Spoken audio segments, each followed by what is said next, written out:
السلام علیکم ورحمۃ اللہ وبرکاتہ۔ دوستو، برکت کے لیے درود پاک پڑھ لیں۔ بسم اللہ الرحمن الرحیم۔ کعب رضی اللہ تعالی عنہ بن اجرا کہتے ہیں کہ ایک مرتبہ نبی اکرم صلی اللہ علیہ وآلہ وسلم نے ارشاد فرمایا کہ ممبر کے قریب ہو جاؤ۔ ہم لوگ حاضر ہو گئے۔ جب حضور صلی اللہ علیہ وسلم نے ممبر کے پہلے درجے پر قدم مبارک رکھا تو فرمایا آمین۔ جب دوسرے پر قدم رکھا تو پھر فرمایا آمین۔ جب تیسرے پر قدم رکھا تو پھر فرمایا آمین۔ جب آپ صلی اللہ علیہ وآلہ وسلم خطبے سے فارغ ہو کر نیچے اترے تو ہم نے عرض کیا کہ ہم نے آج آپ صلی اللہ علیہ وسلم سے ممبر پر چڑھتے ہوئے ایسی بات سنی جو پہلے کبھی نہیں سنی تھی۔ آپ صلی اللہ علیہ وآلہ وسلم نے ارشاد فرمایا کہ اس وقت جبرائیل علیہ السلام میرے سامنے آئے تھے۔ جب پہلے درجے پر میں نے قدم رکھا تو انہوں نے کہا کہ ہلاک ہو وہ شخص جس نے رمضان المبارک کا مہینہ پایا پھر بھی اس کی مغفرت نہ ہوئی۔ میں نے کہا آمین۔ پھر جب میں دوسرے درجے پر چڑھا تو انہوں نے کہا ہلاک ہو وہ شخص جس کے سامنے آپ صلی اللہ علیہ وآلہ وسلم کا ذکر مبارک ہو اور وہ درود نہ بھیجے۔ میں نے کہا آمین۔ جب میں تیسرے درجے پر چڑھا تو انہوں نے کہا ہلاک ہو شخص جس کے سامنے اس کے والدین یا ان میں سے کوئی ایک بڑھاپے کو پاویں اور وہ اس کو جنت میں داخل نہ کرائیں۔ میں نے کہا آمین۔ اس احادیث میں حضرت جبرائیل علیہ السلام نے 3 بد دعائیں دی ہیں اور حضور اقدس صلی اللہ علیہ وسلم نے ان تینوں پر آمین فرمائی۔ اول تو حضرت جبرائیل علیہ السلام جیسے مقرب فرشتے کی بد دعا ہی کیا کم تھی، اور پھر حضور اکرم صلی اللہ علیہ وسلم کی آمین نے جتنی سخت بد دعا بنا دی، وہ ظاہر ہے اللہ ہی اپنے فضل سے ہم لوگوں کو ان تینوں چیزوں سے بچنے کی توفیق عطا فرمائے اور ان برائیوں سے محفوظ رکھے، ورنہ ہلاکت میں کیا تردد ہے۔ در منصور کی بعض روایات سے معلوم ہوتا ہے کہ خود حضرت جبرائیل علیہ السلام نے حضور صلی اللہ علیہ وسلم سے کہا کہ آمین کہو، تو حضور صلی اللہ علیہ وآلہ وسلم نے فرمایا کہ آمین، جس سے اور بھی زیادہ اہتمام معلوم ہوتا ہے۔ اول وہ شخص کے جس پر رمضان المبارک گزر جائے اور اس کی بخشش نہ ہو، یعنی رمضان المبارک جیسا خیر و برکت کا زمانہ بھی غفلت اور معاصی میں گزر جائے کہ رمضان المبارک میں مغفرت اور اللہ جل شانہ کی رحمت بارش کی طرح برستی ہے، پس جس شخص پر رمضان المبارک کا مہینہ بھی اس طرح گزر جائے کہ اس کی بد اعمالیوں اور کوتاہیوں کی وجہ سے وہ مغفرت سے محروم رہے، تو اس کی مغفرت کے لیے اور کون سا وقت ہوگا اور اس کی ہلاکت میں کیا تعطل ہے۔ اور مغفرت کی صورت میں یہ ہے کہ رمضان المبارک کے جو کام ہیں یعنی روزہ تراویح، ان کو نہایت اہتمام سے ادا کرنے کے بعد ہر وقت کثرت کے ساتھ اپنے گناہوں سے توبہ و استغفار کرے۔ دوسرے شخص جس کے لیے بد دعا کی گئی وہ ہے جس کے سامنے نبی اکرم صلی اللہ علیہ وسلم کا ذکر مبارک ہو اور وہ درود نہ پڑھے۔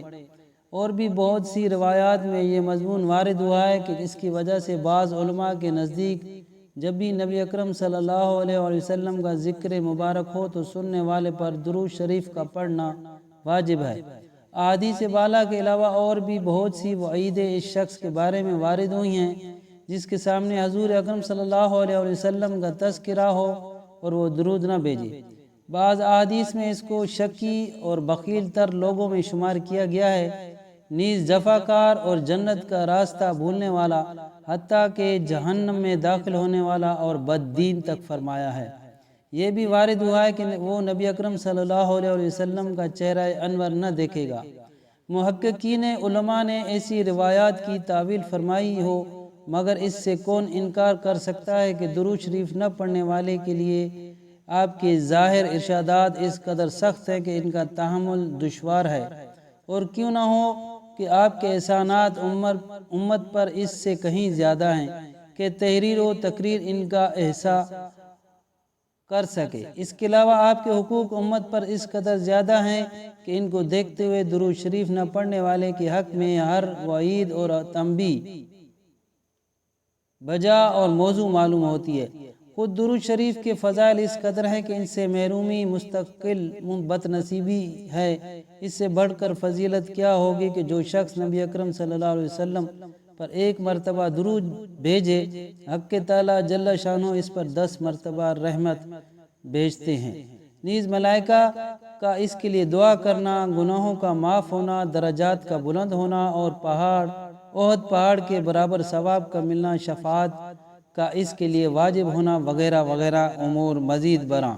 نیز اللہ جل شانہ کی رضا اور اس کی رحمت، اس کے غصے سے امان، قیامت کے ہول سے نجات، مرنے سے قبل جنت میں اپنے ٹھکانے کا دیکھ لینا وغیرہ بہت سے وعدے درود شریف کی خاص مقداروں پر مقرر فرمائے گئے ہیں۔ ان سب کے علاوہ درود شریف سے تنگی، معیشت اور فقر دور ہوتا ہے، اللہ اور اس کے رسول کے دربار میں تقرب نصیب ہوتا ہے، دشمنوں پر مدد نصیب ہوتی ہے اور قلب کی نفاق اور زنگ سے صفائی ہوتی ہے، لوگوں کو اس سے محبت ہوتی ہے، اور بہت سی بشارتیں ہیں جو درود شریف کی کثرت پر احادیث میں وارد ہوئی ہیں۔ فقہا نے اس کی تصریح کی ہے کہ 1 مرتبہ عمر بھر میں درود شریف کا پڑھنا عملاً فرض ہے، اور اس پر علماء مذہب کا اتفاق ہے۔ البتہ اس میں اختلاف ہے کہ جب نبی اکرم صلی اللہ علیہ وسلم کا ذکر مبارک ہو، ہر مرتبہ درود شریف کا پڑھنا واجب ہے یا نہیں۔ بعض علماء کے نزدیک ہر مرتبہ درود شریف کا پڑھنا واجب ہے، اور دوسرے بعض کے نزدیک مستحب۔ تیسرا وہ شخص جس کے بوڑھے والدین میں سے دونوں یا ایک موجود ہوں اور وہ اس کی اس قدر خدمت نہ کرے کہ جس کی وجہ سے جنت کا مستحق ہو جائے۔ والدین کے حقوق کی بہت سی احادیث میں تاکید ہے۔ علماء نے ان کے حقوق میں لکھا ہے کہ مباح امور میں ان کی اطاعت ضروری ہے۔ نیز یہ بھی لکھا ہے کہ ان کی بے ادبی نہ کرے، تکبر سے پیش نہ آئے، اگرچہ وہ مشرک ہوں، اپنی آواز کو ان کی آواز سے اونچی نہ کرے، ان کا نام لے کر نہ پکارے، کسی کام میں ان سے پیش قدمی نہ کرے، امر بالمعروف اور نہی عن المنکر میں نرمی کرے، اگر قبول نہ کریں تو سلوک کرتا رہے اور ہدایت کی دعا کرتا رہے، غرض ہر بات میں ان کا بہت ہی احترام ملحوظ رکھے۔ ایک روایت میں ہے کہ جنت کے دروازوں میں بہترین دروازہ باپ ہے، تیرا جی چاہے اس کی حفاظت کر یا اس کو ضائع کر دے۔ ایک صحابی رضی اللہ اجمعین نے حضور اکرم صلی اللہ علیہ وآلہ وسلم سے دریافت کیا کہ والدین کا کیا حق ہے؟ آپ نے فرمایا کہ وہ تیری جنت ہے یا جہنم، یعنی ان کی رضا جنت ہے اور ناراضگی جہنم۔ اور ایک حدیث میں آئے کہ مطیع بیٹے کی محبت اور شفقت سے ایک نگاہ والد کی طرف ایک مقبول حج کا ثواب رکھتی ہے۔ ایک حدیث میں ارشاد ہے کہ شرک کے سوا تمام گناہوں کو جس قدر دل چاہے اللہ معاف فرما دیتے ہیں، مگر والدین کی نافرمانی کا مرنے سے قبل دنیا میں ہی وبال پہنچاتے ہیں۔ ایک صحابی نے عرض کیا کہ میں جہاد میں جانے کا ارادہ کرتا ہوں۔ حضور صلی اللہ علیہ وسلم نے دریافت فرمایا کہ تیری ماں بھی زندہ ہے؟ انہوں نے عرض کیا ہاں۔ حضور صلی اللہ علیہ وسلم نے فرمایا کہ ان کی خدمت کر کہ ان کے قدموں کے نیچے تیرے لیے جنت ہے۔ ایک حدیث میں ہے کہ اللہ کی رضا باپ کی رضا میں ہے اور اللہ کی ناراضگی باپ کی ناراضگی میں ہے۔